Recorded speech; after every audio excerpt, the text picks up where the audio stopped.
সাংবাদিক সাগর রনি হত্যাকাণ্ড সহ বহুল আলোচিত 5টি হত্যাকাণ্ডের তদন্ত ও বিচার অগ্রাধিকার ভিত্তিতে ও দ্রুততম সময়ে নিষ্পত্তির জন্য সহায়তা প্রদান করা হচ্ছে। আমাদের দায়িত্ব অনেক। ন্যায়ভিত্তিক একটা সমাজ গড়ে তোলার জন্য একসাথে অনেকগুলো কাজ আমাদের হাত দিতে হবে।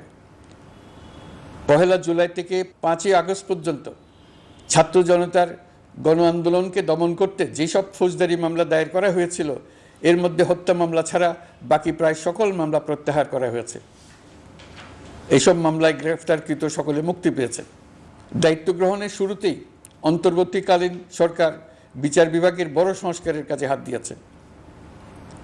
যোগ্যতম ব্যক্তিকে প্রধান বিচারপতি নিয়োগ দেওয়াতে মানুষের মনে নতুন আশার সঞ্চার হয়েছে।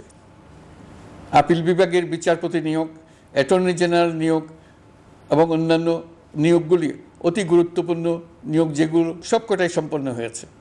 সন্ত্রাস দমন আইন ও ডিজিটাল সাইবার নিরাপত্তা আইনে দায়েরকৃত মিথ্যা হয়রানিমূলক মামলাগুলো প্রত্যাহার করা হচ্ছে। সাইবার নিরাপত্তা আইন সহ বাংলাদেশে বিদ্যমান সকল কালো আইনের তালিকা করা হয়েছে। অতি সত্বর এই সকল কালো আইন বাতিল ও প্রযোজ্য ক্ষেত্রে সংশোধন করা হবে।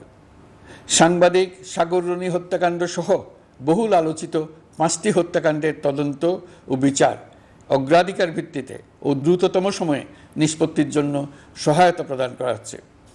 সম্প্রতি আমরা বলপূর্বক গুম থেকে সকল ব্যক্তির সুরক্ষার জন্য আন্তর্জাতিক কনভেনশনের সনদে স্বাক্ষর করেছি।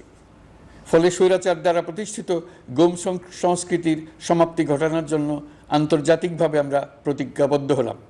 এছাড়া আমরা ফেসিবাদ শাসনের 15 বছরে গুমের প্রতিটি ঘটনা তদন্ত করার জন্য পৃথক একটা কমিশন গঠন করছি।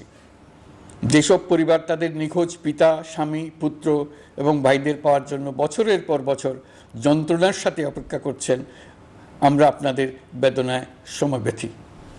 আয়নাঘরগুলো বন্ধ করে দেওয়া হয়েছে এবং সেই সাথে বের হয়ে আসছে ফ্যাসিস্ট হাসিনা সরকারের গুমের শিকার ভাই বোনদের কষ্ট ও যন্ত্রণা গাথা।